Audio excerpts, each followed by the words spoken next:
Selamat malam, selamat datang di Mata Najwa. Saya Najwa Shihab, tuan rumah Mata Najwa. Kampanye di rumah saja sudah berlangsung 2 bulan, berminggu-minggu kehidupan sosial alami pembatasan. Namun pandemi belum ada tanda-tanda menyurut, padahal laju perekonomian juga semakin susut. Sedangkan momen lebaran sudah semakin dekat, keramaian warga pelan-pelan mulai menguat. Pilihan yang pelik sudah terhidang di pelupuk mata. Kegamangan tampak dari ucapan pejabat negara. Dilema kesehatan atau ekonomi tak terhindarkan. Bisakah kita mengatasi keduanya bersamaan? Inilah Mata Najwa. Hati-hati, relaksasi.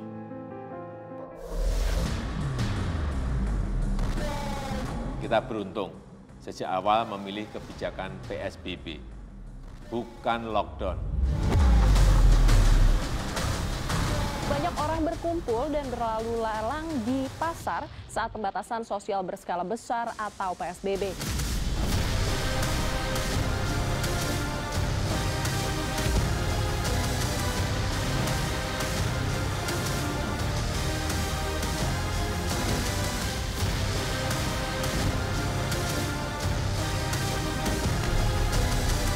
Pelonggaran untuk PSBB agar dilakukan secara hati-hati.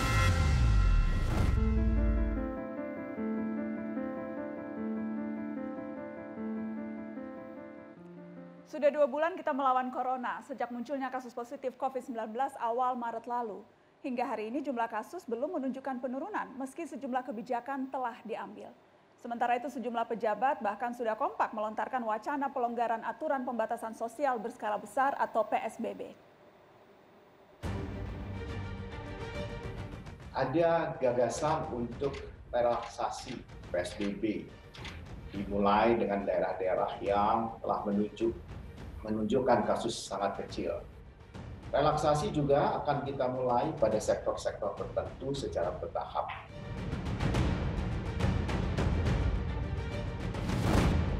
Kita juga harus membuat langkah-langkah yang bisa menjaga keseimbangan antara kesehatan dan kemanusiaannya tidak dikompromis, tapi kemudian kegiatan sosial dan kegiatan ekonomi mulai bisa dipulihkan secara berangsur-angsur.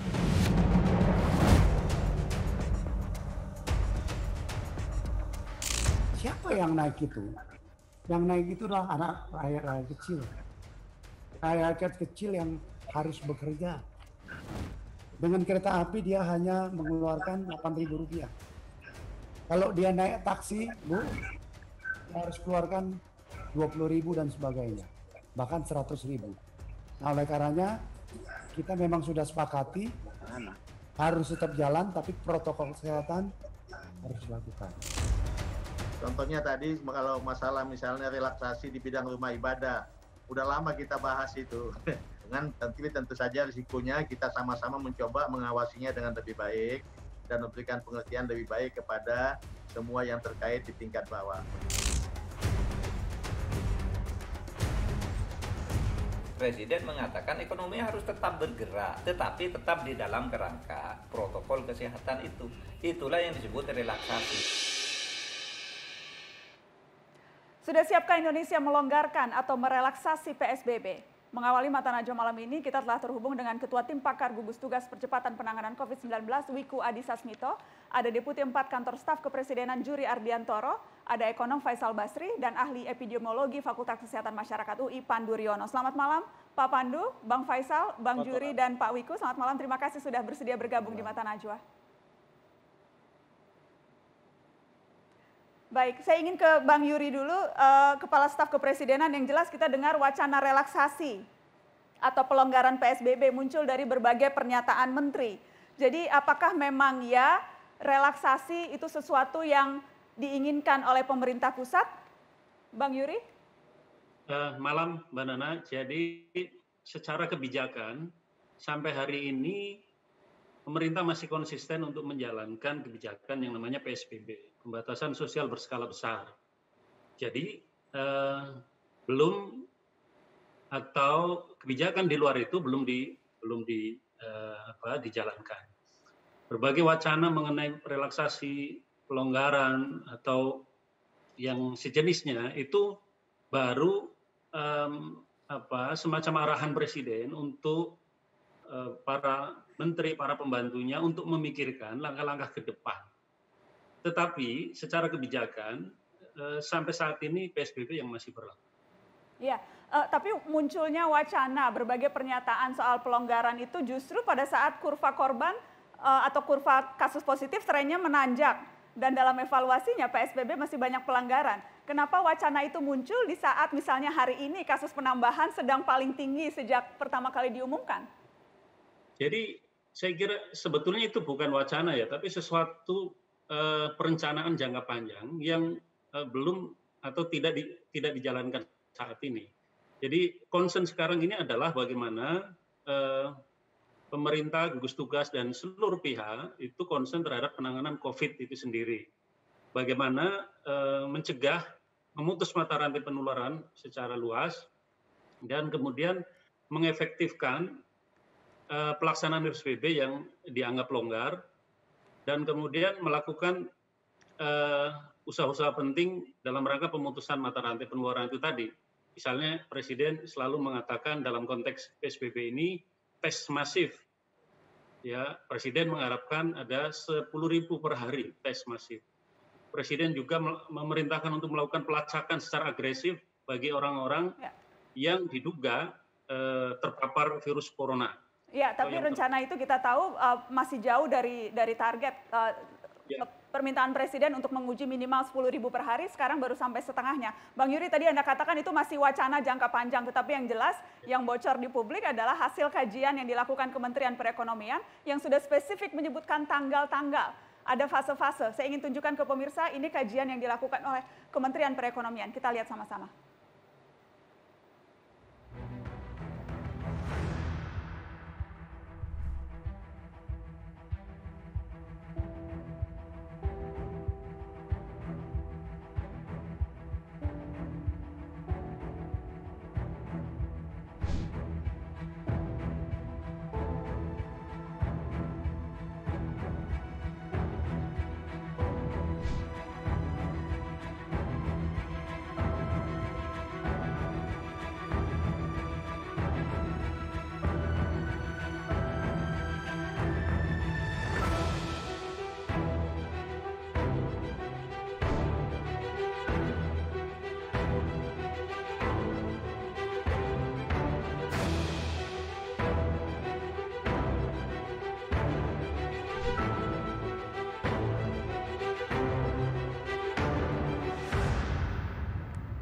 Bang Yuri, kita lihat sama-sama. Tadi Anda katakan baru wacana sifatnya jangka panjang, tapi di situ spesifik 1 Juni membuka kembali operasional industri.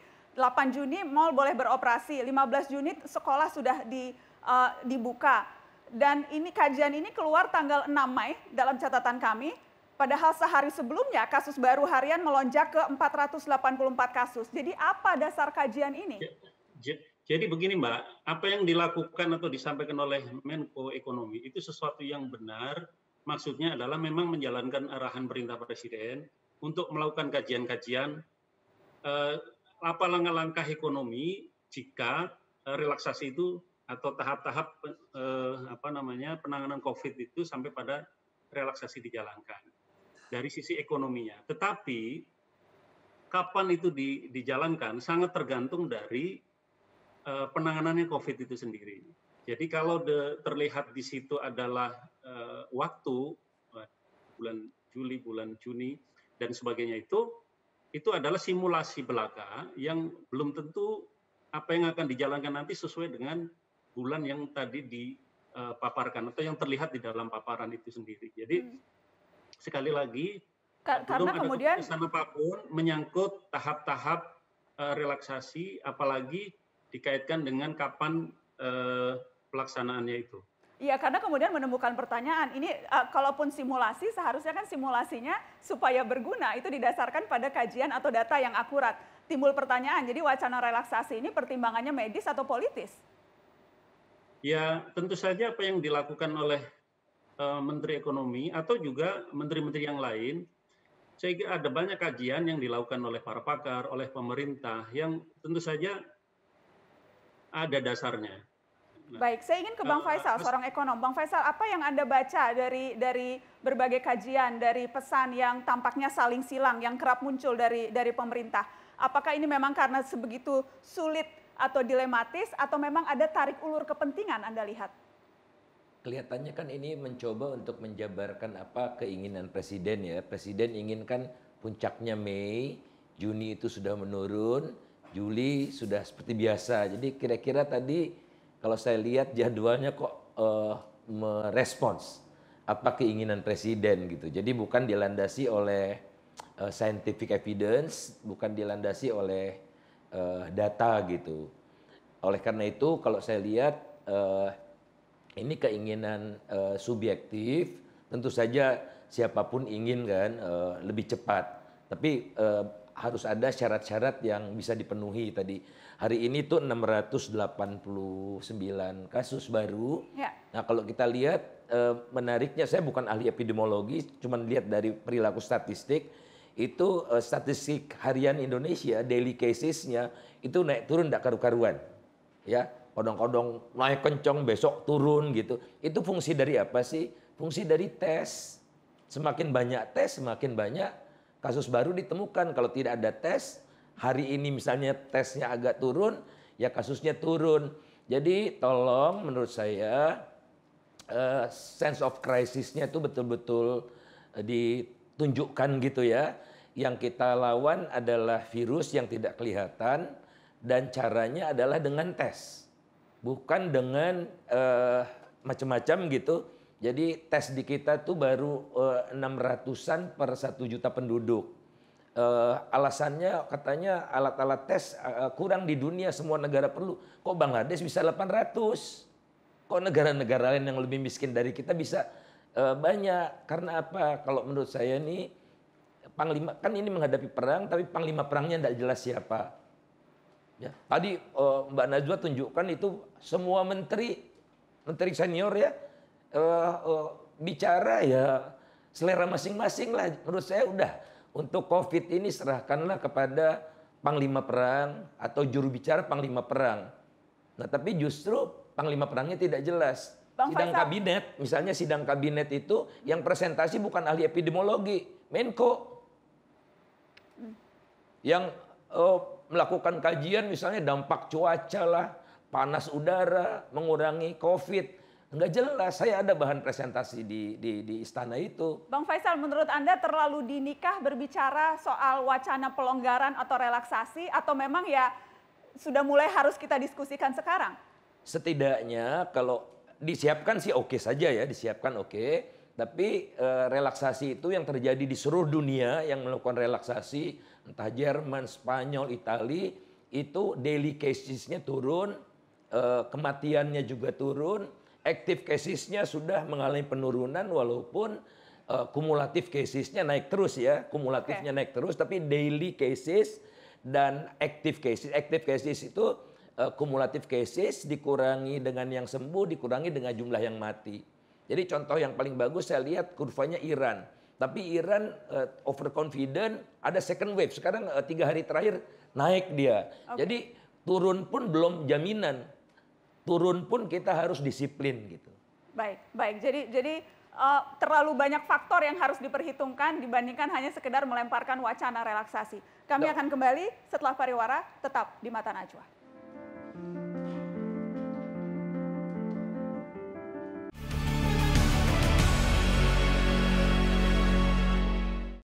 Memberikan kesempatan kepada kelompok usia 45 tahun ke bawah untuk bekerja kembali. Nah, kenapa kita menganjurkan para pimpinan di perusahaan, di kantor, untuk memberikan prioritas kepada kelompok usia yang relatif muda? Karena data yang berhasil dikumpulkan oleh gugus tugas, bahwa usia 60 tahun ke atas mengalami angka kematian tertinggi.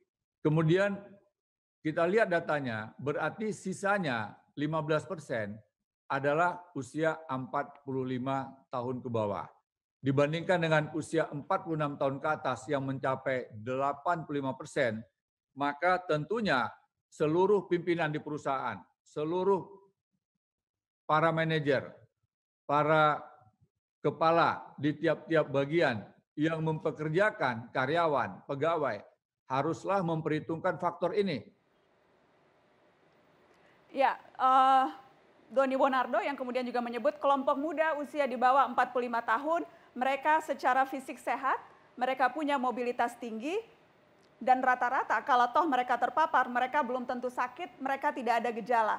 Kelompok ini tentunya kita berikan ruang untuk beraktivitas lebih banyak lagi sehingga potensi terkapar karena PHK bisa kita kurangi. Saya ingin ke Pak Wiku, Ketua Pakar Gugus Tugas Satgas COVID-19. Pak Wiku, apakah ini salah satu contoh kebijakan relaksasi yang dilakukan oleh Satgas? Baik Mbak Nana, jadi sebenarnya ini adalah menunjukkan data dari analisis kami bahwa memang kasus yang meninggal, terutama usia di atas 60, itu jumlahnya adalah 45%, sedangkan usia 46 sampai 59 itu jumlahnya 40%, jadi total itu 85%. Jadi kalau digambarkan dengan gampang, 5 orang terinfeksi pada usia 60 ke atas, 1 orangnya meninggal. Kalau 46 sampai 59, 10 orang terinfeksi, 1 orang meninggal. Karena kita melihat risiko sangat tinggi pada usia di atas 46 tahun itulah, maka kita katakan bahwa dalam PSBB untuk 11 sektor ekonomi yang boleh berjalan, itu disarankan yang bekerja adalah pada usia 45 tahun ke bawah. Itu adalah esensinya untuk melindungi yang berisiko tinggi, itu anjuran. Karena sebelumnya kita belum memiliki analisis itu mengatakan semua orang pada seluruh usia bisa bekerja di 11 sektor itu pada PSBB. Jadi ini sebenarnya adalah anjuran untuk memastikan bahwa kita harus siap untuk melindungi yang berisiko. Oke, tetapi bukankah mereka yang di bawah usia 45 tahun bisa saja sakit tidak menunjukkan gejala ketika bekerja, pulang ke rumahnya, bertemu dengan orang yang lebih rentan dan terinfeksi, jadi sama saja kan Pak Wiku? Ya, dalam kondisi di rumah jumlah yang bertemunya lebih sedikit dibanding di tempat kerja. Dan ini sebenarnya tidak mengatakan bahwa kalau di rumah terus tidak menggunakan protokol kesehatan. Harus cuci tangan, jaga jarak, menggunakan masker, meningkatkan imunitas. Dimanapun, baik di rumah maupun di tempat kerja, tetap itu harus dilakukan. Apalagi yang berisiko tinggi. Jadi prinsip itu harus tetap dipegang. Saya ingin ke Pak Pandu. Pak Pandu, indikator yang harus dipegang kalau bicara soal wacana relaksasi. Dan kalau konteksnya yang tadi, salah satu kebijakan relaksasi yang adalah 45 tahun ke bawah diperbolehkan bekerja lagi. Tanggapan Anda? Ya, itu mencermati data yang salah. Itu adalah data yang masuk ke rumah sakit. Hanya 3-4% dari yang terinfeksi yang masuk ke rumah sakit, memang yang meninggal itu di usia yang lebih tua. Tapi kan kita bukan data yang bekerja di rumah sakit, tapi data di populasi yang diizinkan untuk bekerja. Jadi sebagian besar orang muda ini memang tidak bergejala kalau terinfeksi, bukan sakit ya. Kalau sakit itu ada gejala. Dan ini membuat kenapa virus ini mudah menyebar, karena sebagian penyebar atau super penyebar yang banyak menyebarkan itu karena aktivitasnya dan bertemu dengan banyak orang adalah anak-anak muda ini. Kalau itu yang dipilih, itu artinya bukan menekan kasus penularan yang menjadi tanggung jawab gugus tugas, tapi membantu penularan itu terus berlangsung. Saya heran kenapa gugus tugas memberikan saran ini kan mitigasi sosial ekonomi, bukan tanggung jawab gugus tugas. Tanggung jawab gugus tugas adalah menekan penularan. Program penularan itu adalah supaya jangan sampai anak-anak muda yang tadi ini tidak menjadi penular pada yang lain. Itu yang harus ditekankan, kembali ke basic. What is your job? Itu saran saya. Terima kasih. Pak Wiku, silakan tanggapannya. Jadi kalau kita melihat, kita lihatnya jangan hanya cuma melihat dari satu sisi. Mari kita lihat dalam aturannya PSBB. Membuat peraturan PSBB pasti sudah menggunakan berbagai kajian dan pemerintah melihat berbagai aspek. Yang diaturkan PSBB ada 11 sektor yang boleh dilakukan. Dan 11 sektor itu artinya semua umur juga boleh bekerja kan? Mungkin maksudnya Pak Pandu, PSBB itu 11 sektor itu mungkin nggak boleh bekerja semuanya. Padahal aturannya kan boleh bekerja. Kita menyarankan agar yang mempunyai risiko tinggi tidak bekerja. Yang memiliki risiko lebih rendah tetap bisa bekerja sesuai dengan aturan PSBB. Tetapi tidak melupakan protokol kesehatan. Dan itu harus dilakukan, bukan berarti terus akan timbul penularan. Kalau nggak disarankan 45 tahun pun juga tetap timbul penularan kalau kita nggak menggunakan protokol kesehatan. Jadi nggak usah pakai data saja, sudah jelas itu. Tapi kalau membaca pernyataan menjadi 45 tahun, jadi tidak tepat menggunakan istilah 45 tahun, tapi harus tetap menggunakan protokol-protokol kesehatan. Kenapa tiba-tiba ada ide yang menggunakan data rumah sakit yang dirawat di rumah sakit kematian yang tinggi pada usia itu akan menjadi alasan untuk mereka yang bekerja. Seakan-akan kematian di tempat bekerja itu seperti yang ada di rumah sakit. Itu risiko kematian, bukan risiko penularan. Mohon diperhatikan data itu data rumah sakit atau data di populasi. Pak Wiko? Ya, data itu adalah data yang dikumpulkan dari berbagai pihak, dalam konteks ini sektor kesehatan, bukan hanya yang di rumah sakit. Bukan hanya di rumah sakit. Jadi kembali lagi saya tegaskan, bukan hanya di rumah sakit, karena mereka mengumpulkannya juga dari puskesmas, dari komunitas, dengan tracing dan seterusnya. Maaf Pak Wiko, itu data kematian kan? Kalau data kematian, bukankah kemudian data yang terkumpul di rumah sakit? Data kematian, ya. Data kematian memang data rumah sakit, tetapi kan kita punya datanya bukan hanya cuma data kematian. Jadi, ketika kemudian tadi Anda menyebutkan jumlah datanya, persentasenya, itu data kematian atau bukan? Itu data kematian. Yang didapat dari? Begini Mbak, coba kita lihat dengan jernih. Di dalam data covid19.go.id, di situ bisa dilihat, saya hanya menjelaskan dari konteksnya meninggal. Tapi kalau dalam konteksnya yang positif ada, yang dirawat juga ada, yang sembuh juga ada di situ. Jadi saya hanya menunjukkan yang ekstrimnya saja. Tapi kalau mau lihat yang semuanya yang terpapar ada di situ. ODP, PDP juga ada di situ. Baik, Pak Wiko, tadi Anda sebutkan bahwa ini salah satu dari banyak pertimbangan yang dilakukan atau yang diambil.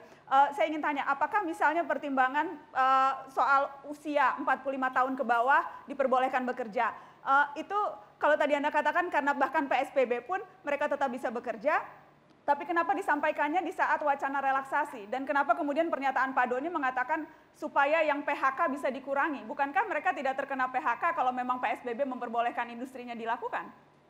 Jadi sebenarnya mungkin kan ini mau dikaitkan dengan adanya statement itu dikaitkan dengan relaksasi PSBB kan. Jadi sebenarnya PSBB itu sampai kapan harusnya dilihat dari berbagai indikator.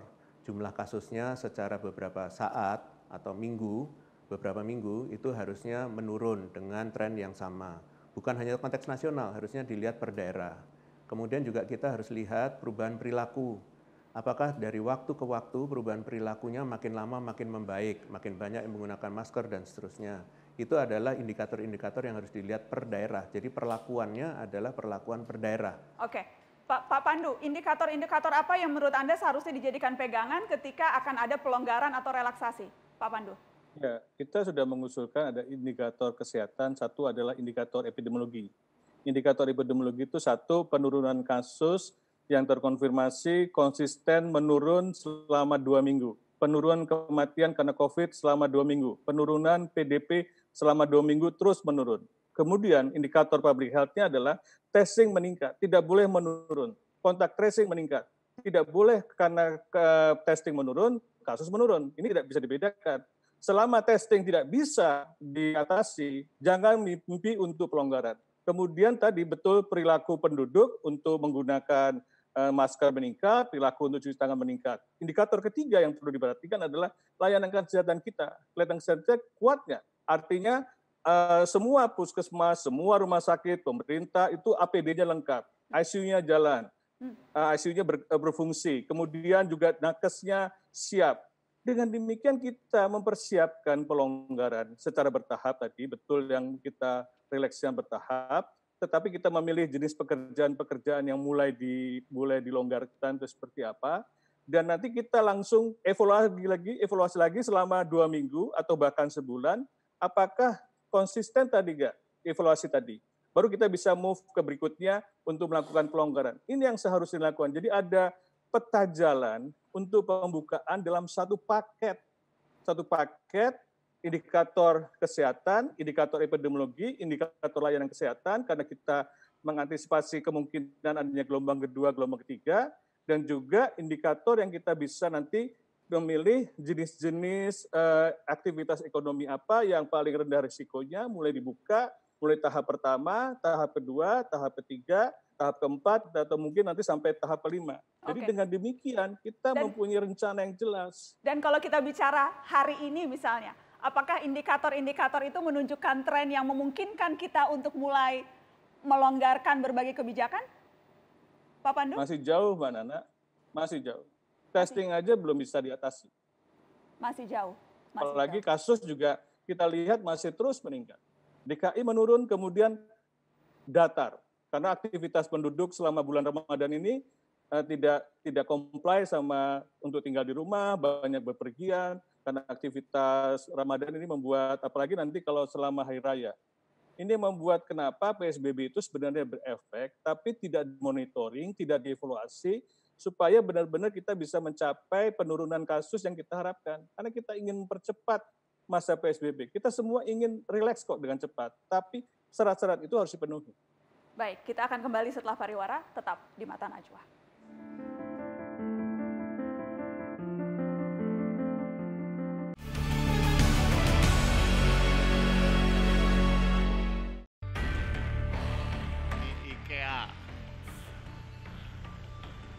Semua buka, sementara pedagang kecil, warung, semua suruh tutup sama pemerintah, nggak punya duit, miskin. Yang kayak gini nggak ditutup. Lihat aja nih buktinya nih, yang kaya tambah kaya, yang miskin makin miskin.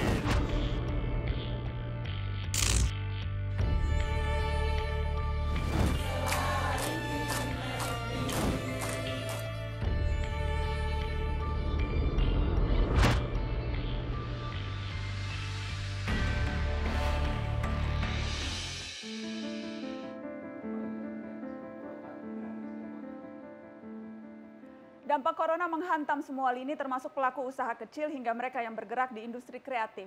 Bagi pelaku UMKM, dampak yang paling dirasakan adalah anjloknya pendapatan. Sementara para pekerja seni harus bersiasat karena sepi job hingga terpaksa merumahkan karyawan.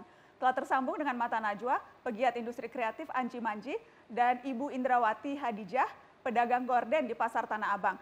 Keduanya akan berbagi cerita bagaimana dampak corona yang mereka alami. Saya ingin ke Anji dulu. Selamat malam, Anji. Selamat malam, Mbak Nana. Kita malam ini bicara soal wacana relaksasi PSBB, wacana melonggarkan berbagai aturan sosial yang kita alami selama 2 bulan terakhir. Itu wacana yang membuat gembira atau membuat was-was, Anji dan teman-teman pelaku industri kreatif? Tentunya gembira sih, Mbak. Tapi disertai dengan rasa was-was karena apakah benar sudah saatnya terjadi relaksasi gitu. Padahal sebenarnya sih kalau untuk industri kreatif atau industri seperti saya ya, industri musik gitu, industri bisnis pertunjukan musik, sepertinya relaksasi pun tidak akan mengembalikan keadaan seperti semula gitu. Pasti akan masih mungkin sampai tahun depan kali Mbak baru bisa kembali seperti semula. Karena apa? Karena masyarakat yang masih, Anji melihat masyarakat masih akan ragu mau datang ke konser, masyarakat juga masih akan was-was, jadi percuma kalau relaksasi sekarang?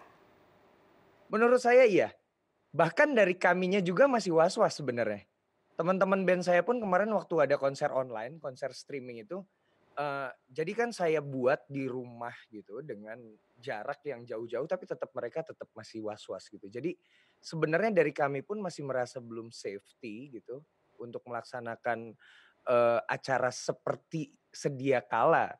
Jadi untuk relaksasi sebenarnya pada dasarnya suka pasti, senang.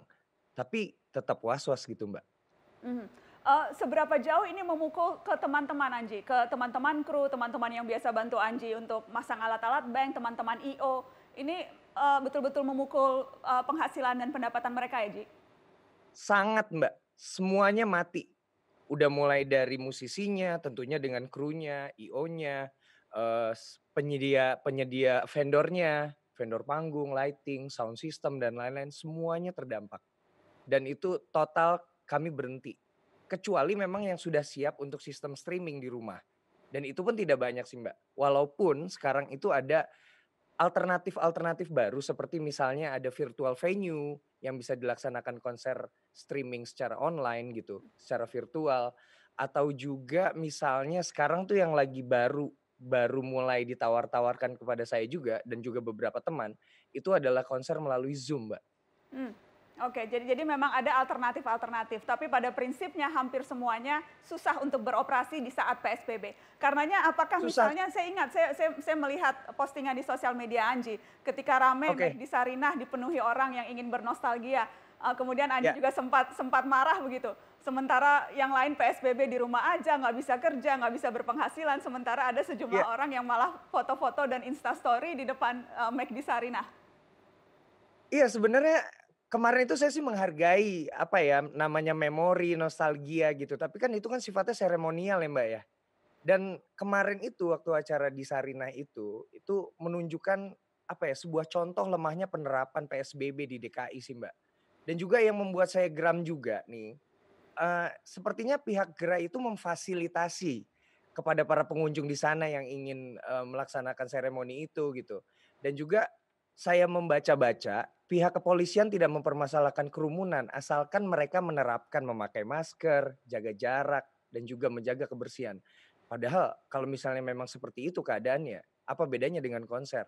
Kalau misalnya kami membuat konser off air, lalu penonton-penontonnya menjaga jarak, menjaga kebersihan dan juga memakai masker, tidak ada bedanya dong.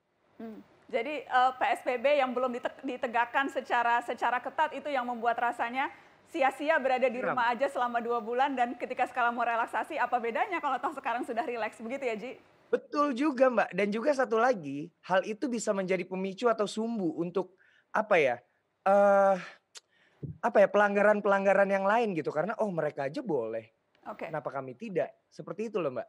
Baik, saya ingin ke Ibu Indira, tapi sebelumnya kita mau lihat dulu bagaimana dampak corona ke UMKM, pedagang kecil yang ada terutama di Tanah Abang. Kita lihat dulu yang ini.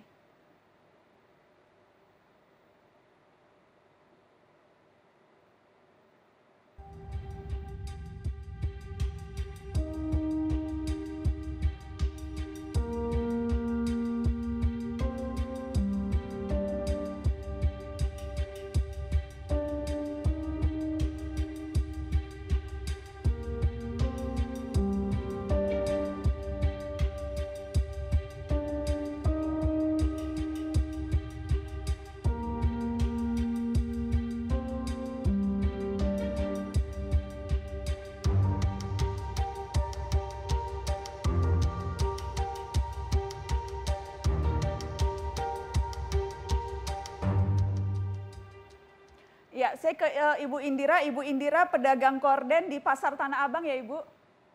Iya, betul Mbak. Sudah berapa lama jadi tidak berdagang Bu? Udah nggak berdagang itu udah 2 bulan lebih lah, hampir 2 bulanan lah Mbak itu. Jadi Udah nggak Ibu, bisa dagang tuh, udah tutup toko tuh. jadi Ibu Indrawati sudah tidak ada pemasukan sama sekali ya Bu? Tidak ada sama sekali gitu. Tutup toko udah nggak ada Mbak, udah nggak itu. Jadi karyawan-karyawan juga udah pada itu semua gitu, udah di rumah semuanya. Di rumah semua. Masih ada kewajiban harus bayar-bayar ke Tanah Abang tidak Bu? Ada masih. Jadi toko tutup tuh kita harus diwajibkan harus membayar service charge itu seperti itu. Jadi walaupun tidak ada pemasukan tetap bayar service charge walaupun tokonya tidak dibuka di Tanah Abang? Iya, tetap harus bayar. Bayar berapa Bu? Service charge.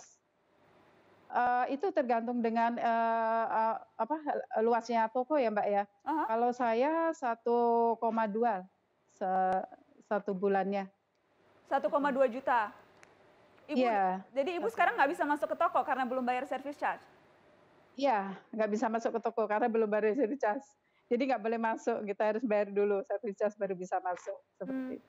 Ibu sekarang ada wacana mau relaksasi, ada kemungkinan nanti mungkin Tanah Abang juga bisa beroperasi.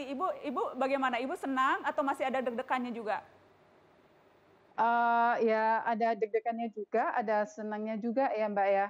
Kalau seandainya mau bisa buka lagi gitu ya mungkin kita mungkin insya Allah masih ada mungkin ada pendapatan dari yang lain itu. Tapi jika deg-degannya tuh masih ini pandemi kan belum selesai, belum tuntas masalahnya di situ gitu seperti itu.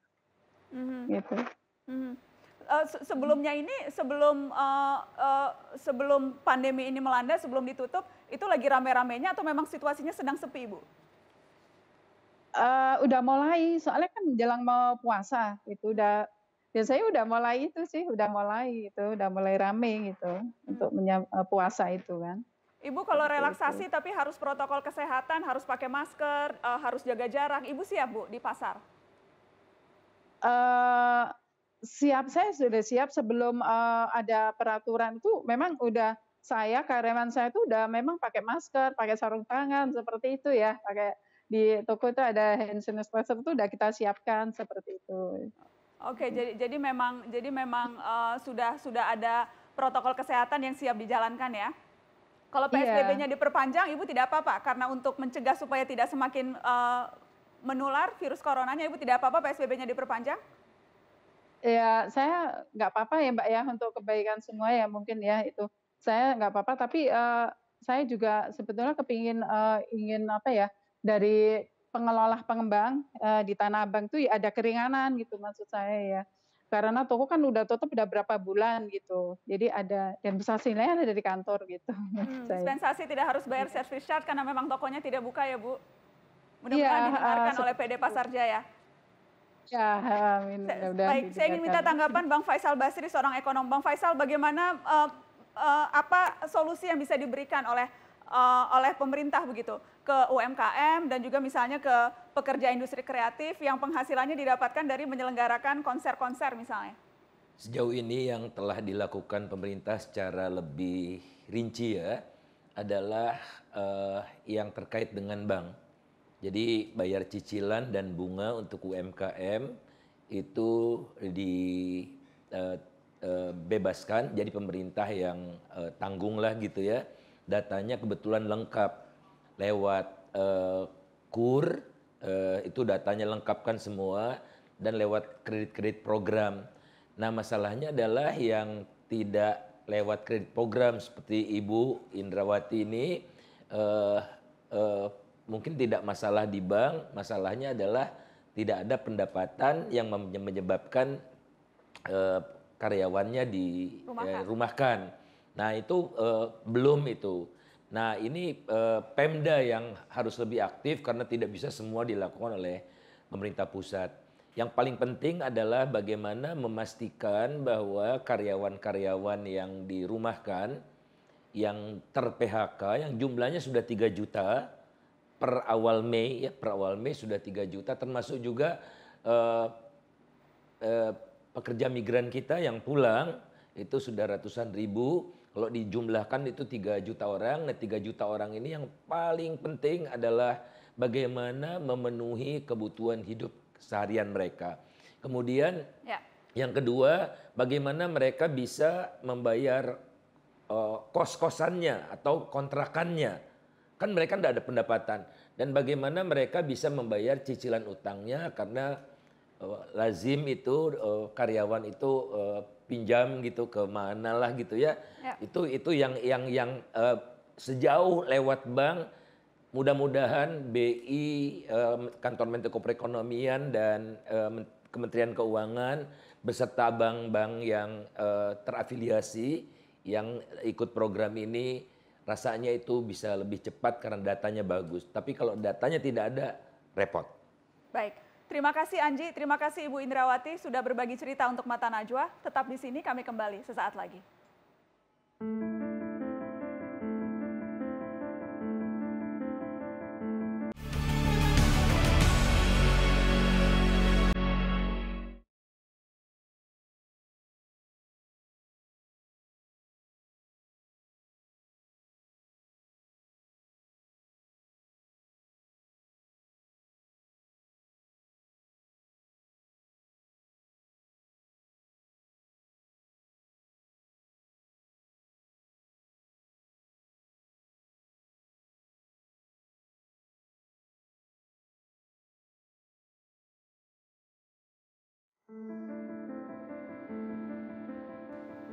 Hati-hati relaksasi, itu topik Mata Najwa malam ini. Yang jelas Kementerian Pendidikan dan Kebudayaan membuka wacana sekolah akan kembali dibuka pada pertengahan Juli mendatang. Kebijakan yang akhirnya memunculkan dilema khususnya bagi orang tua murid untuk melepas anaknya kembali ke sekolah. Bagaimana orang tua dan murid menyikapi wacana ini? Saya sudah terhubung dengan Widiawati, orang tua murid yang hendak masuk sekolah dasar dari jenjang TK. Dan ada Anggita Pramudiawati, murid SMP yang mempersiapkan diri memasuki jenjang SMA. Selamat malam Anggita, selamat malam Ibu Widiawati. Selamat malam, Mbak. Saya ke Ibu Widiawati dulu. Ibu, kalau jadi wacananya pertengahan Juli masuk, itu Ibu senang karena akhirnya anak bisa masuk SD atau deg-degan malahan? Kalau saya terus terang masih deg-degan sih, Mbak. Karena lihat situasi seperti ini kayak masih belum yakin, masih belum ikhlas buat anak masuk sekolah. Belum ikhlas kenapa Ibu? Karena kalau ngelihat situasi yang sekarang, kalau dengar berita aja, itu tiap hari penambahan kasus tuh selalu ada. Bukannya turun tapi malah ada terus, itu yang bikin saya deg-degan sih untuk ngelepasin anak sekolah. Sekarang anak belajar di rumah, Ibu yang pegang sendiri? Iya, kebetulan saya karena anaknya ini kalau nggak sama ibunya nggak mau. Gitu. Jadi walaupun nanti sekolah dibuka, kalau misalnya jadi wacana itu sekolah dibuka lagi Juli, Ibu bisa mengirimkan anak ke sekolah, masuk SD, itu pun Ibu masih was-was, jadi masih belum ikhlas untuk melepas anak ya Bu? Iya, masih belum ikhlas, Mbak. Ibu masih bekerja, masih keluar rumah untuk bekerja atau tidak? Masih, saya masih dalam seminggu ini saya 1 kali WFO, work from office. Oke, jadi work from home-nya cuma sekali seminggu, selebihnya di luar? Kebalik, Oh kebalik, work from jadi home, cuma seminggu sekali keluar ke rumah. Jadi selama di rumah bisa memantau belajar anak begitu ya? Jadi walaupun nanti anaknya bisa pergi lagi, Ibu masih belum tentu mau ngelepas anak kembali ke sekolah ya Bu? Belum. Apa yang akan membuat Ibu yakin boleh anak balik lagi sekolah? Ibu yakinnya kalau apa? Yakinnya kalau memang udah mulai turun, Mbak, udah mulai turun dan udah kasus-kasus COVID ini udah mulai mereda, itu sih baru bisa ikhlas banget. Kalau keputusan itu dikeluarkan pemerintah, Ibu juga belum yakin? Belum sih, Mbak. Belum yakin saya. Belum yakin ya. Jadi tetap Ibu akan mengandalkan insting dan bagaimana keyakinan Ibu ya, walaupun itu dikeluarkan oleh pemerintah. Baik, saya ingin ke Anggita. Anggita jadi lulus SMP dan mau masuk SMA. Sudah kangen sekolah Anggita? Iya. Anggita sudah kangen sekolah? Gimana Mbak? Anggita sudah kangen mau balik sekolah lagi, mau jadi anak SMA loh. Udah kangen mau sekolah lagi? Iya kangen. Kangen suasana kelas, suasana sekolah yang banyak teman gitu loh. Ini selama ini karena memang udah mau lulusan, jadi semuanya dilakukan dari rumah. Daftar SMA semua dari rumah? Iya. Dari ujian praktek, ujian sekolah, pendaftaran semua dari rumah online. Ada lulusan nggak? Kalau untuk pengumuman kelulusan nanti tanggal 5 Juni. 5 Juni pengumuman kelulusan. Tapi Anggita sudah diterima di SMA. SMA mana diterimanya? Belum, Mbak. Belum keluar hasil pengumuman keterima di SMA mana? Belum pendaftaran. Oh, karena kalau saya tadi baru dapat surat.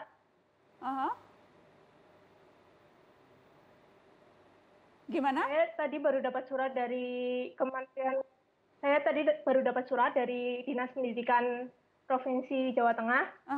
Untuk pendaftaran SMA, SMK, dan SLB dibuka tanggal 17 Juni 2020 dan ditutup tanggal 25 Juni 2020. Oke, untuk jadi masih ada waktu dari ya? tanggal 26 sampai 29 Juni 2020. Oke. Untuk pengumuman hasilnya baik, Anggita. Tanggal 30 Juni. Ya. Saya ingin tahu kalau rencana ini mau dibuka sekolah lagi bulan Juli dan nanti bisa masuk SMA lagi, Anggita senang atau enggak? Atau masih ada was-wasnya juga? Kalau misal wabah ini belum beres, kalau bisa jangan dulu karena dapat menimbulkan dampak yang besar, bisa mewabah lebih banyak lagi, lebih bisa karena anak-anak rentan tertular. Jadi walaupun bosen di rumah, walaupun kangen sekolah, kalau wabahnya belum betul-betul terkendali, Anggita nggak apa-apa tetap di rumah aja ya? Ya. Oke, terima kasih Anggita. Terima kasih Ibu Widiawati sudah berbagi keresahan di Mata Najwa malam ini. Saya ingin ke Pak Juri, Deputi 4 Kepala Staf Kepresidenan. Pak Juri, tadi kita dengarkan ada bagaimana dilema yang dihadapi oleh pekerja industri kreatif, pedagang UMKM, kemudian ibu rumah tangga, orang tua murid dan murid.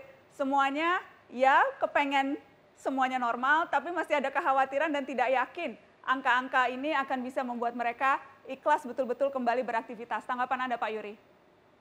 Ya, pertama begini Mbak, jadi pemerintah melalui Presiden selalu berulang mengatakan bahwa penanganan COVID juga tidak boleh kita melupakan penanganan sektor lain, yakni soal ekonomi. Bagaimana ekonomi tetap bekerja, memenuhi kebutuhan masyarakat.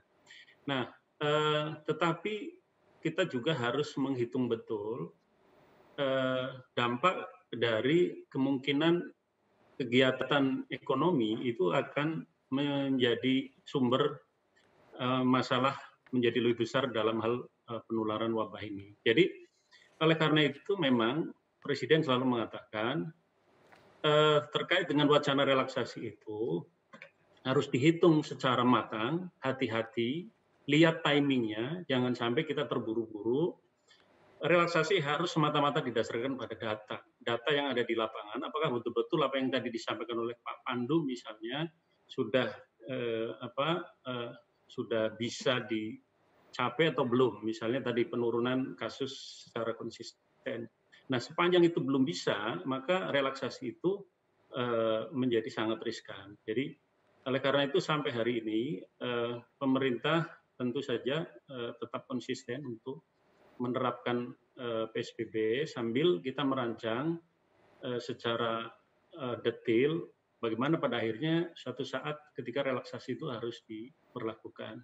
Baik. Karena mau tidak mau, pada akhirnya kita akan menuju ke sana. Hanya timingnya saja yang harus kita hitung betul. Baik, terima kasih Bang Yuri Ardiantoro sudah bergabung di Mata Najwa malam ini. Sama-sama, selamat malam. Selamat malam. Tetap di Mata Najwa kami akan kembali dengan berbagai penuturan oleh Kepala Daerah tingkat 2 setelah pariwara. Tetap di sini.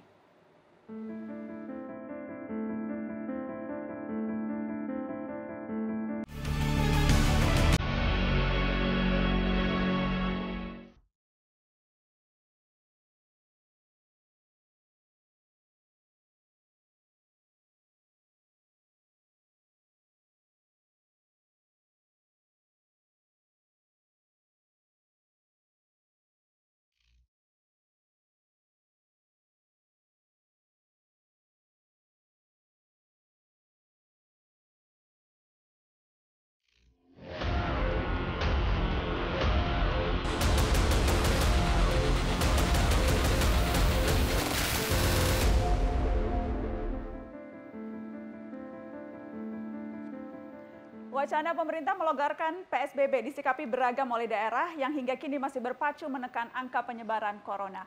Sejumlah daerah menolak mengundurkan pembatasan, apalagi mengawasi aktivitas warga di lapangan bukanlah perkara mudah. Sudah bergabung di Mata Najwa Bupati Bogor, Ibu Ade Yasin, dan Wali Kota Tangerang, Arief Wismansyah. Selamat malam, Bu Ade. Selamat malam, Pak Arief. Selamat malam, Mbak. Selamat malam. Saya ingin ke Bupati Bogor dulu, Ibu Ade. Bu Ade, yang jelas kan malah di Bogor diperpanjang PSBB-nya dari 12 sampai 26 Mei ya, Ibu? Betul, ini perpanjangan yang kedua. Jadi di tengah wacana relaksasi justru Bogor mau tetap ada PSBB. Kenapa, Ibu?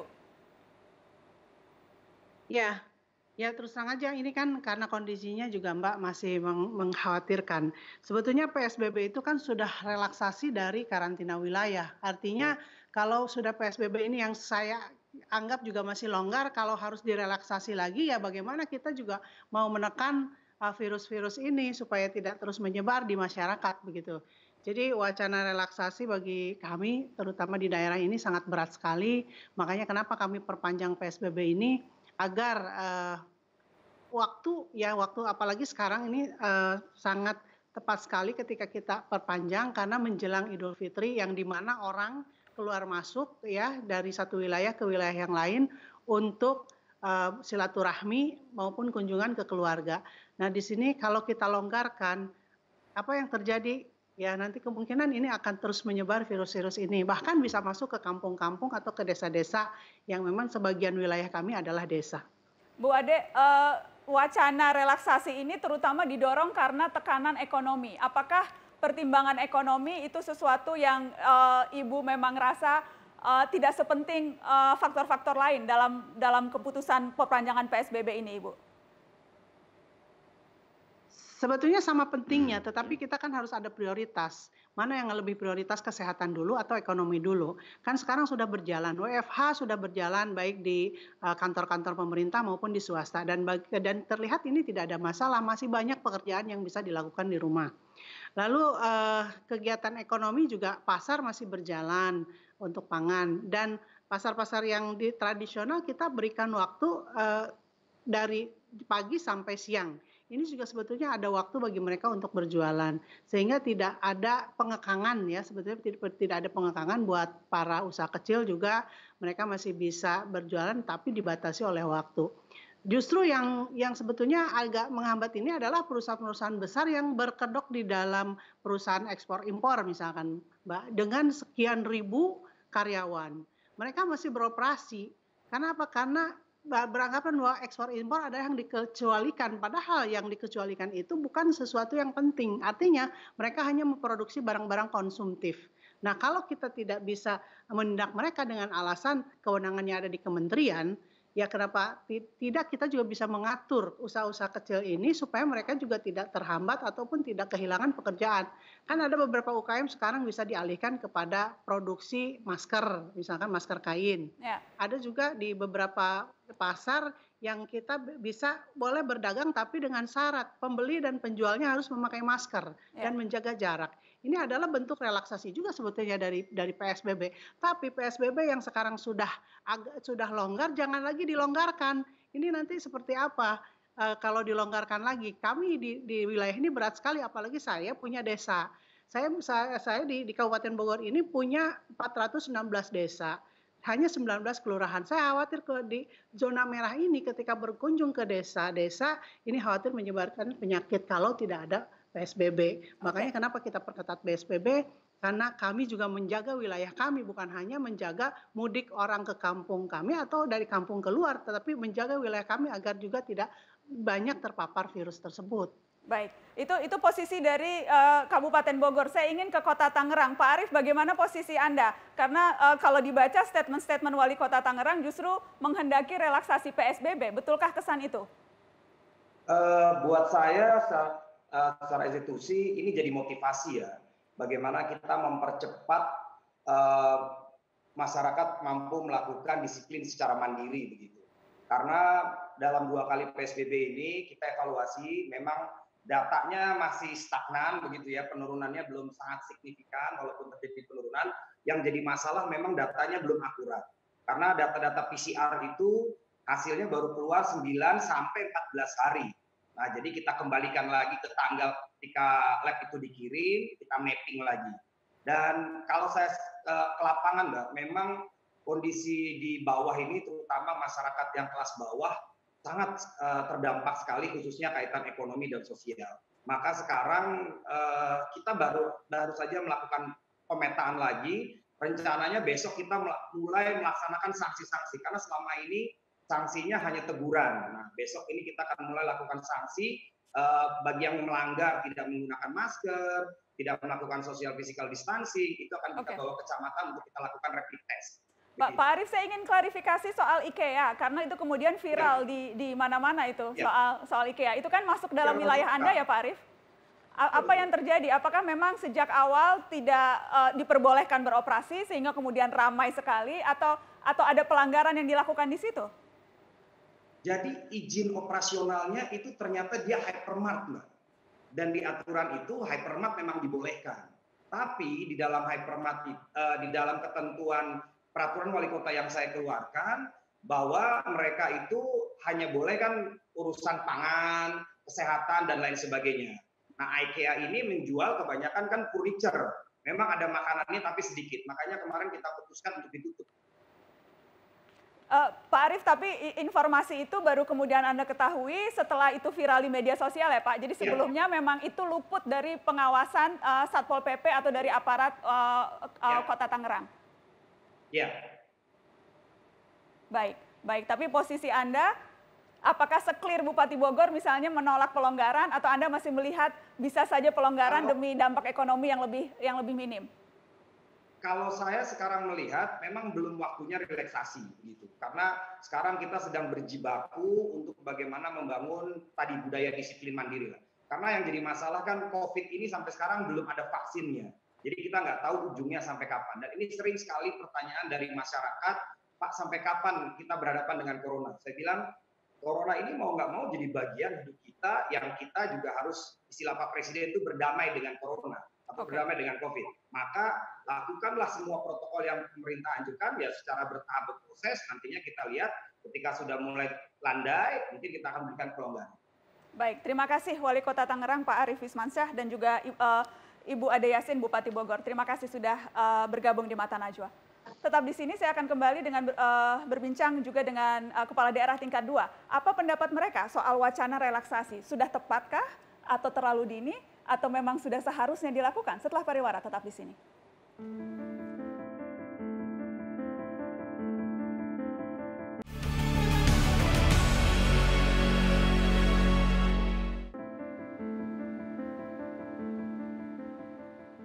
Bagaimana dampaknya jika pemerintah akhirnya memutuskan melonggarkan aktivitas PSBB?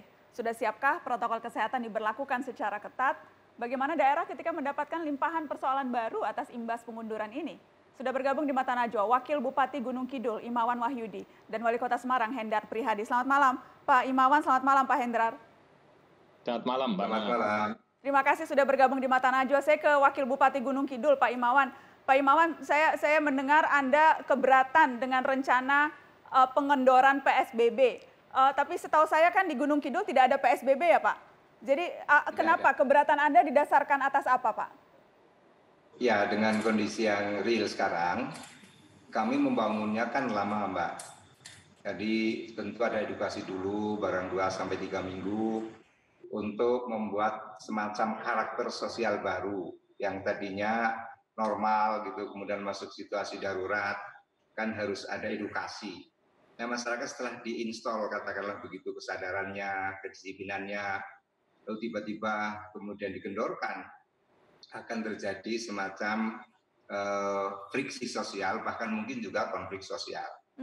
Contoh secara mudah, suatu ketika ada saudara kami dari warga perantau pulang ke Gunung Kidul, kemudian kurang mengindahkan apa yang sedang terjadi di desa, kemudian ditolak oleh masyarakat, bahkan diusir. Nah, ini karena apa? Karena suasana yang saudara perantau ini datang ke Gunung Kidul tidak dengan suasana psikologis yang sama. Tentu kalau itu dalam jumlah yang banyak, jumlah yang masif, itu akan sangat menyulitkan. Jadi tentu harus diperlukan waktu, diperlukan suasana yang sama antara yang jaga di rumah, maksud saya adalah di desa-desa, yang kemudian juga di jalan-jalan, kemudian dan saudara-saudara kami yang perantau itu, dengan suasana kebatinan yang sama, batiniah yang sama maksud saya. Jadi, kalau itu tidak, jadi Anda malah justru khawatir muncul persoalan-persoalan baru begitu ya Pak, kalau ini kemudian dikendurkan, karena yang sekarang sudah terjadi di Gunung Kidul sudah diinstal kewaspadaan begitu ya? Ya, itu yang sangat mengkhawatirkan, dan tentu persoalan sosial psikologis seperti itu lebih sulit diatasi dibanding umpamanya dengan persoalan COVID itu sendiri. COVID itu sendiri kan adalah protokolnya, jelas aturan-aturannya. Tapi kalau sudah menyangkut persoalan konflik psikososial, itu sulit, tidak mudah untuk mengurai. Terakhir saya gambarkan, ada di antara saudara kami itu saling menutup jalan satu kampung dan kampung yang lain. Tapi kemudian diselesaikan oleh Pak Kapolres dengan baik dan tidak ada perselisihan. Baik, saya ingin ke Wali Kota Semarang, Pak Hendar Prihadi. Semarang unik karena bukan PSBB tapi PKM, pembatasan kegiatan masyarakat. Apakah karena beberapa kali mengajukan PSBB tapi kemudian tidak diterima, atau memang sejak awal merasa PSBB tak cocok jadi menciptakan status sendiri, Pak Hendrar? Kami belum pernah mengajukan PSBB sampai dengan hari ini. Dan memang merasa tidak perlu, Pak? Bukan begitu. Tapi PKM adalah sebuah jalan tengah pada saat kita berdiskusi dengan stakeholder yang ada di Kota Semarang. Satu, menyampaikan keinginan untuk PSBB, satu menolak. Pertimbangannya bahwa COVID-19 ini persoalannya dampaknya ada dua, sisi medis dan sisi ekonomi. Nah, PKM itu hampir sama membatasi kegiatan masyarakat, hanya aktivitas usaha ini tetap kita perbolehkan dengan pembatasan SOP protokol kesehatan dan jam. Misalnya, pasar dari mulai pagi sampai jam 10. Teman-teman yang ada di restoran, PKL dan lainnya boleh buka sesuai SOP kesehatan, tapi maksimal jam 8 mereka harus selesai melayani pengunjung. Kalau sampai lebih dari jam 8, diperbolehkan melayani pengunjung dengan catatan untuk take away atau dipesan antar. Nah, artinya ada sebuah keseimbangan antara dua kelompok besar masyarakat yang kemudian kami menerbitkan PKM. Dasar dari kegiatan yang sesungguhnya adalah patroli yang dilakukan oleh tim dari satuan wilayah yaitu TNI Polri dengan pemerintah Kota Semarang, termasuk kita menempatkan 8 pos pantau di perbatasan Kota Semarang dan 4 pos pantau di tengah kota yang sifatnya adalah kemudian menegur warga yang tidak memakai masker, kemudian juga mengingatkan warga yang dari arah Jakarta, arah Surabaya supaya mereka balik arah karena mereka pasti ada sebuah peraturan Menteri Perhubungan 25 tahun 2020 yang melarang mudik. Nah, ini dijalankan terus dan dengan dasar PKM ini, alhamdulillah ini grafiknya sudah semakin melandai. Jadi dari pelaksanaan yang sudah 16 hari ini, kita melihat data-data statistik yang semakin hari semakin baik untuk perkembangan COVID-19 di Kota Semarang. Dan untuk memastikan agar masyarakat, agar pelaku usaha mematuhi protokol kesehatan, apakah ada ancaman sanksi atau hanya patroli yang tadi Anda sebutkan, Pak Wali Kota? Patroli itu juga mengingatkan satu kali misalnya sudah disosialisasi, mereka masih membandel, besok lagi mereka sudah akan melakukan eksekusi. Apa itu eksekusinya? Tergantung. Pertama, misalnya seperti pedagang pasar, ini sudah berjalan seminggu ini, mereka yang melayani pembeli tidak pakai masker langsung tempatnya ditutup. Tapi besok lagi mereka boleh buka asalkan kemudian dengan SOP kesehatan. Atau teman-teman PKL yang kemudian masih membandel jam 8 mereka melayani pengunjung, langsung tendanya digulung sama teman-teman. Mereka besok lagi boleh berjualan sepanjang kemudian mengikuti aturan. Atau tempat-tempat restoran yang kemudian mereka sudah diberi peringatan lisan tertulis, kita juga akan bisa memberikan sanksi berupa peninjauan izin mereka. Tapi sampai hari ini hal-hal yang sifatnya terkait dengan sanksi ini kita nomor 2-kan. Oke, jadi dikala situasi di daerah lain, di pusat ramai dilema soal relaksasi atau tidak, Semarang sudah punya jurusnya sendiri, begitu ya Pak Wali Kota? Iya, kurang lebih kita belajar dari pengalaman daerah-daerah yang sudah menetapkan PSBB, bahwa dengan kondisi yang ada di daerah lain, saya rasa Semarang ini mengambil sebuah jalan tengah. Terima kasih Pak Wali Kota, terima kasih Pak Wakil Bupati sudah bergabung di Mata Najwa. Saya ingin ke Pak Wiku, Ketua Pakar Gugus Tugas. Pak Wiku, tadi mendengarkan berbagai strategi yang diambil daerah. Kajian-kajian yang dilakukan, rencana relaksasi, itu semuanya juga akan melihat apa yang terjadi per daerah ya Pak? Jadi kalaupun relaksasi akan diberlakukan betul-betul per kabupaten atau per kota atau per provinsi, Pak Wiku? Ya, betul. Jadi sebenarnya kita tuh punya peta strategi percepatan penanganan COVID-19 di Indonesia. Jadi pertama itu adalah prakondisi. Yang kedua, kita akan melakukan timingnya. Yang ketiga, kita akan lakukannya prioritas. Yang keempat, hubungan koordinasi pusat dan daerah. Yang kelima, monitoring evaluasi.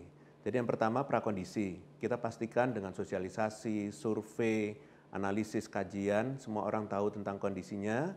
Kemudian yang kedua adalah timing. Kapan timingnya? Tergantung kasusnya naik atau tidak, terjadi peningkatan perilaku yang membaik apa tidak dari protokol kesehatan. Kemudian kita juga lihat manajemen dan kesiapan dari fasilitas kesehatan, rumah sakit, tempat tidur, alat kesehatannya, APD dan seterusnya, kesiapan dokter. Kemudian prioritasnya akan kita lihat dari sisi lokasi. Indonesia kan luas, jadi kita akan lihat dulu daerah-daerah mana yang siap, yang mana yang tidak siap. Kemudian bidangnya bidang ekonomi, sosial, dan seterusnya, bisnisnya bidang apa saja, ekonomi kemasyarakatannya apa saja, kita lihat semuanya. Setelah itu kita akan lihat usulannya, kan koordinasi pusat daerah. Daerah bisa bilang saya sudah cukup bisa untuk relaksasi, kita lihat datanya cocok semuanya, kita okekan. Begitu juga kalau kita melihat suatu daerah, kabupaten, kota, atau provinsi, dia siap, kita akan buka juga, kita sarankan, ini sudah siap. Jadi tidak bisa dikatakan semuanya sama. Dan itu dilakukan secara bertahap dan kita monitoring dan evaluasi. Kalau yang memang sudah siap dan selalu dibuka dan terus jadinya bagus, lanjut. Kalau yang ternyata kurang, maka kita akan bantu lagi untuk meningkatkan. Ini adalah strategi percepatannya. Jadi sama dengan apa yang dilakukan di Kota Semarang itu salah satu contoh. Daerah yang tidak PSBB, dia juga pasti akan melihat yang PSBB dan melakukan inovasi. Jadi nggak bisa semuanya dilakukan oleh pusat. Pasti pimpinan daerah sebagai ketua gugus tugas, gubernur, wali kota dengan wakilnya, baik itu Pangdam maupun Kapolda atau sebaliknya di Kapolres dan Dandim, semua akan melakukan seperti itu. Itulah yang terstruktur kepemimpinannya untuk bisa kita membicarakan tentang PSBB itu kapan. Jadi nggak bisa ditentukan waktunya. Kalau mereka lebih siap lebih cepat, daerah itu ya pasti itu sudah dibuka duluan. Tapi kalau belum siap ya agak lama. Jadi semua itu akan kita koordinasikan. Setiap saat kita itu selalu monitoring dengan pimpinan daerah. Begitu Mbak Nana. Baik, kita akan kembali setelah pariwara, tetap di Mata Najwa.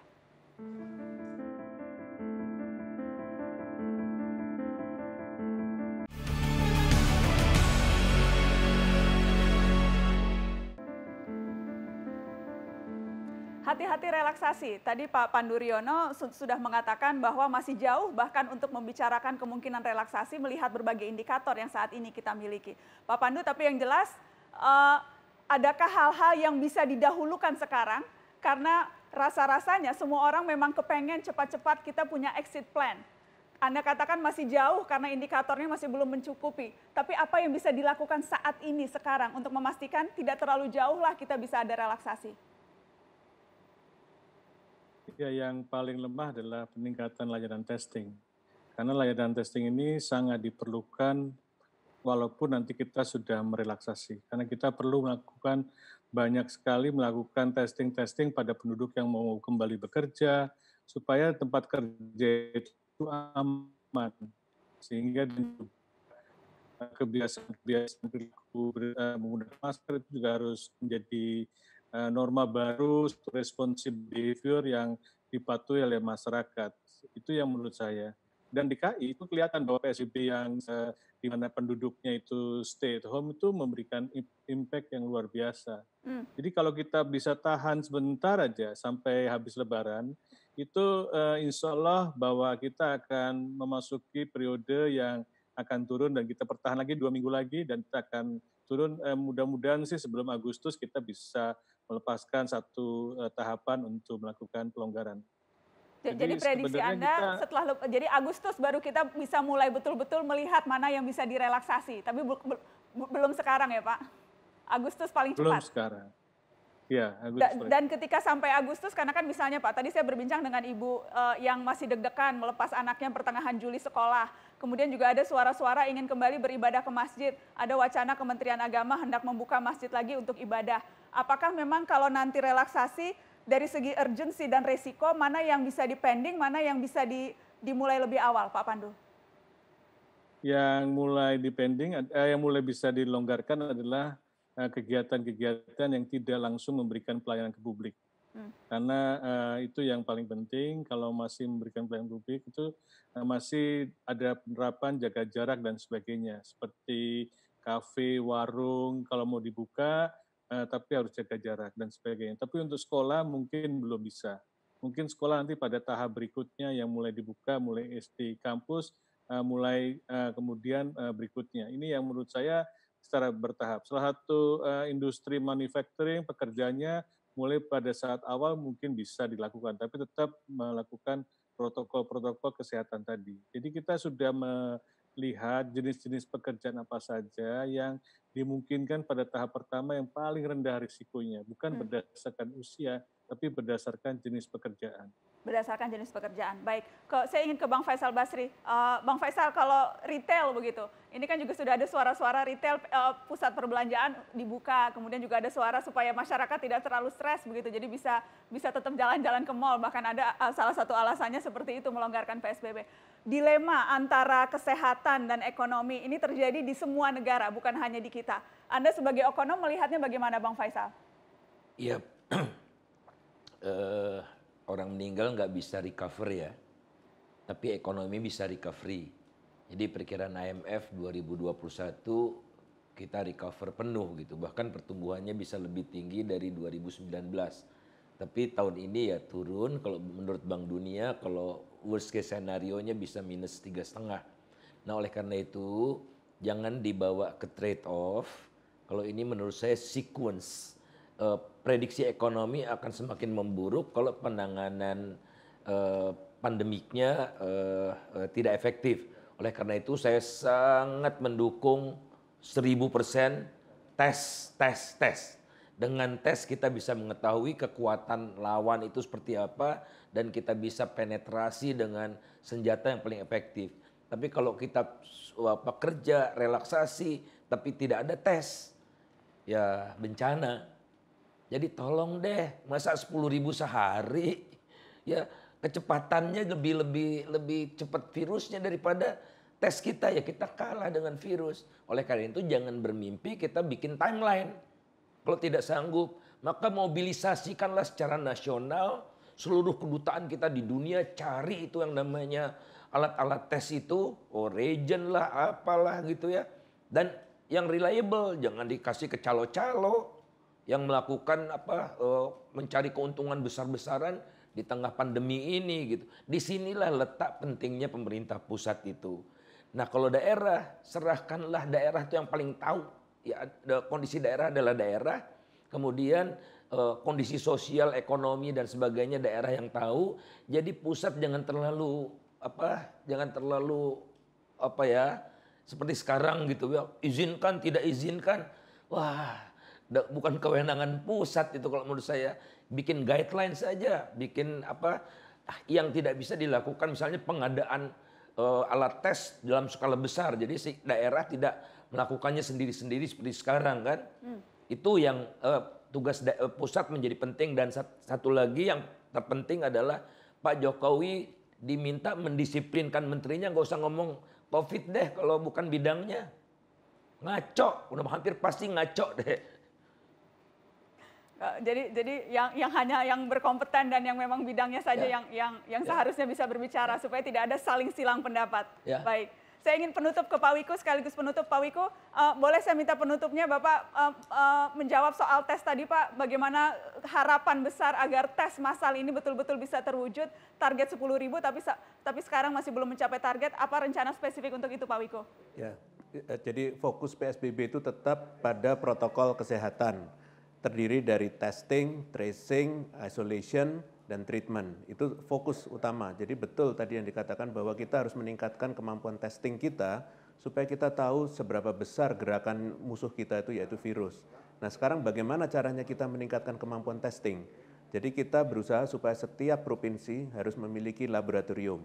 Dan kita menyiapkan laboratoriumnya bukan hanya laboratorium di bidang kesehatan masyarakat atau manusia. Laboratorium-laboratorium di bidang kesehatan hewan pun juga difungsikan karena mereka punya kemampuan BSL 2+, dan itu bisa dipakai. Itulah caranya kita menguatkan seluruh kemampuan laboratorium nasional untuk deteksi. Detect, prevent, dan response. Jadi kalau kita berperang, kita perangnya sama-sama. Sehingga kita mampu mendeteksi mereka. Itu selalu kita tingkatkan. Sehingga PSBB-nya kapan nanti direlaksasi tergantung dari data-data itu tadi semuanya. Jadi kita harus berbasis pada data dan tidak hanya data kesehatan. Semua kondisi ekonominya juga kita baca seluruhnya. Bidang mana yang kita buka juga tergantung dari kondisinya. Baik, terima kasih Prof. Wiku Adhisa Smito, terima kasih Bang Faisal Basri, terima kasih Pak Pandu Riono, dan terima kasih paling besar kepada Anda yang sudah menyaksikan Mata Najwa malam ini. Selamat malam, sehat selalu teman-teman. Sampai jumpa. Selamat malam.